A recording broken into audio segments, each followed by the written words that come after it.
Well, with more on the so-called Luanda leaks, James Creedon joins us for today's Media Watch. Good to see you, James. And yep, as I said, a cache of documents revealing that the lady they call the Princess of Luanda allegedly stole from her own country.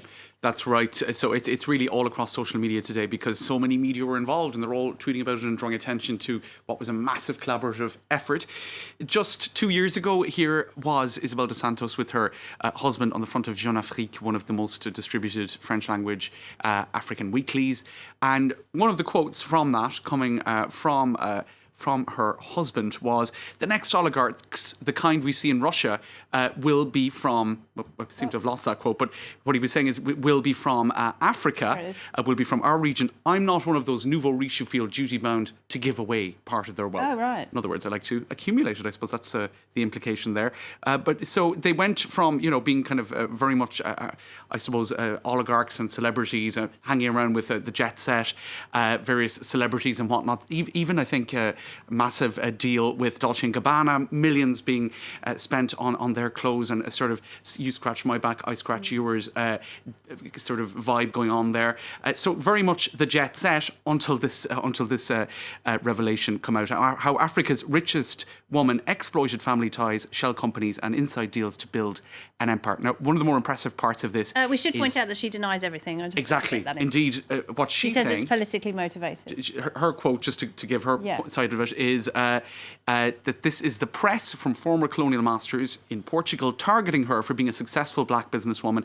Via Twitter, she's accused the Western media, especially the ones from Portugal, of racism and prejudice. It's worth pointing out that this was a collaborative effort by the it wasn't just Portuguese journalists. It wasn't, but there was one journalist in particular from the Expresso newspaper, a guy by the name of Michael Pereira, who was very instrumental to a lot of the investigations in the Portuguese language in Angola and elsewhere. But Mike Forsyth of the New York Times says that there is no way that this work could have been done, this incredibly complex story could have been told without this organisation, the International Consortium of the Federation of Journalists. And he says it's really the future of journalism when you can have these massive collaborative projects, I suppose, the hive mind, if you like, used in the best possible sense of the word,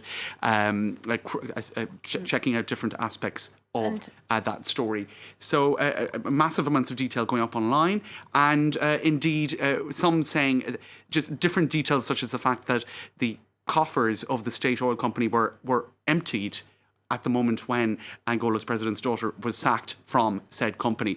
So just details that are really quite difficult to ignore, and some people finding it really quite difficult, Laura, those who knows Angola well, because the ordinary people in Angola don't live anything like that, do they? And it's their money that's been stolen. They certainly don't. Allegedly. And some of these images that have been up online as well is showing just the day-to-day reality of a lot of Angolans living in abject poverty. So it's not a country that has any real social netting in place, as is the case with a lot of developing countries. But I suppose when you see the figures in question and the amount of money that was just flowing out of the country into different kind of I suppose, offshore accounts, you can't separate those two facts. And this is some people really have been tweeting about knowing Angolans who have paid the price for this colossal greed, stupidity and immorality. And of course, she wouldn't have been able to do it without the backing of lots of international corporations.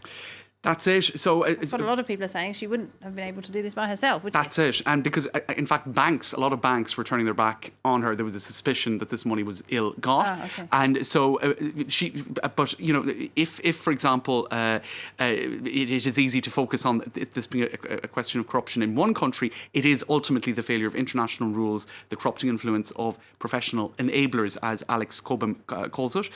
This is one of the journalists who worked on the story for Quartz. He said despite any major bank that wasn't part-owned by Dos Santos refusing to work with her, consulting and accounting giants had no problem further enriching and legitimising her empire with almost no questions asked in that regard. So similar revelations, or similar, I suppose, conclusions as after the Paradise Papers revelations, when you see so many companies kind of complicit in the hiding of the paperwork. It's certainly going to run for days and days, if not weeks. Yes. James, thank you very much indeed. Thanks, James Creedon there.